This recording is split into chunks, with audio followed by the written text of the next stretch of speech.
Hello everyone, my name is Jesse Sawyer. I'm here at my home in Hong Kong, and I'd like to share a story with you about my personal experiences living in China. I'd like to title my story Culture Shock, and this is for the narrative speech and oral communications. I've lived in China for a little over 4 years. I moved here for a company called ESP International to take lead on the quality operations and the supply-based management. In my time working here, I've traveled all over China. I've traveled in places like India, Vietnam, and Taiwan, and I've had the opportunity to experience a lot of different cultures and different ways of life, and it's been quite interesting.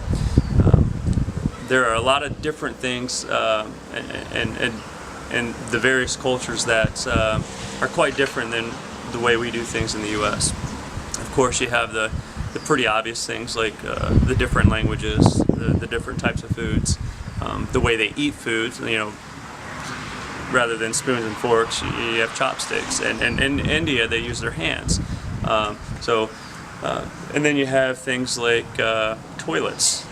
You know, in the U.S., you have a ceramic toilet seat that you actually sit down on. Whereas in China, it's just a simple hole in the ground. You know, Chinese think that it's unsanitary and dirty to sit on a toilet seat that somebody else sat on, so they actually just put a hole in the ground, and it's actually a ceramic hole, but you don't sit down on it. So that was quite interesting and took some getting used to. And then I would say on the business side, things are quite different with Chinese business versus the way they're done in the U.S. In the U.S., we really like to keep things as professional as possible and try to avoid too much personal life mixed with business. Whereas in China, that's quite different. In China, they really like to get to know each other. They like to spend a lot of time outside of the office, a lot of business dinners, a lot of alcohol. Really like to become close and open up with one another. And that's just the way that they do business in China. And at these dinners, they do what they call a ganbei, and they use these small glasses, and they either use a Chinese beer, which is Qingdao, or they use a Chinese wine, which is actually a really strong liquor. And you ganbei each other throughout dinner, and you drink the whole glass. So ganbei means you just have to drink the whole glass, and it's a respect thing. If somebody ganbeis you, it's rude to not drink your drink. So that's quite different than something that you would experience in the U.S. Another thing they like to do after business dinners is they like to go to karaoke or KTV. Quite different than karaoke in the U.S. In China, they have these big private rooms. They're kind of a fancy setup, and you go in and you have all these business guys that are standing around drinking and singing songs all night. So that was quite interesting, and is actually a lot of fun, and really a great way to build relationships and network.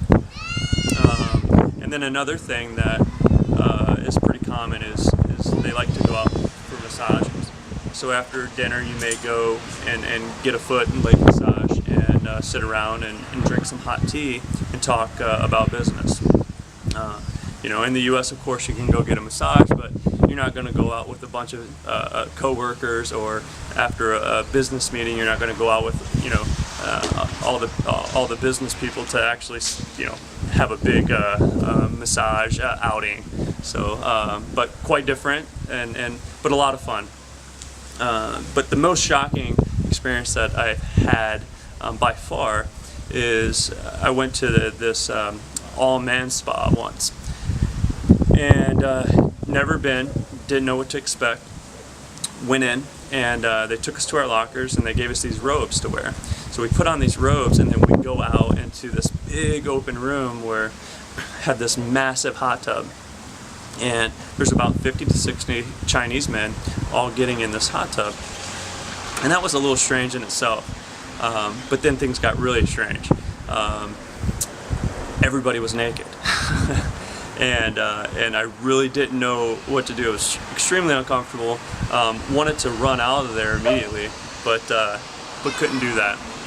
And so, you know, I followed through with it, and have done a good job avoiding it, since I haven't experienced that again since then. But different ways of life, different cultures, and I learned to be open-minded, learned to be accepting of different ways of life, and it's really helped me to do business better with our Chinese colleagues and understand their mentality and the way that they do business and the way that they live their lives, and it gives me insight to just to their way of life. And it's been a great experience, great opportunity, been a great 4 years, and I'd love to challenge anybody to step out of your comfort zone and experience different things, be accepting of others, and be accepting of different ways of life, and I think you'll really enjoy it. So hope you enjoyed my story, and thank you for your time.